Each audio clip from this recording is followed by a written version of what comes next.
too certainly appreciated my relationship with Sam. However, it didn't really have a personal, direct relationship with Sam, but I also grew up in Monroe County. And so Luli and Tish and Sarah and Mary and Chip, we kind of share that background.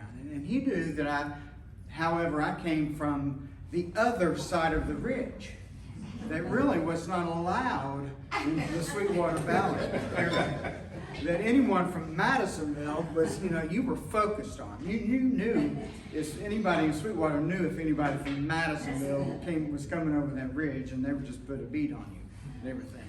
But years ago, I even before I knew Alec Jones, who was living in Athens at the time, I would hear these faint stories about this fellow in Sweetwater by the name of Sam Jones.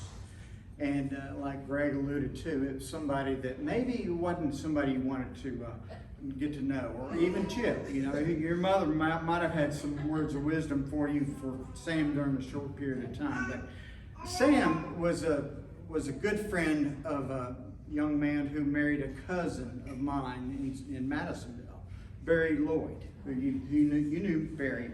So that still do. And so Barry and Sam, I think, had a relationship, a fond relationship, and so I kind of knew Sam that way. But as years grew, and I didn't think I would ever be coming back to East Tennessee, but I met this young woman from East Tennessee by the name of Sally Jones in Nashville, and I'd known her brother in Athens from a relationship, but I didn't think I would ever be back in East Tennessee, and certainly didn't think I'd ever be back in the newspaper business, but God certainly has his powers, as we know that. But once Sally and I became more serious and engaged, and we married, I too had that special conversation with Sam.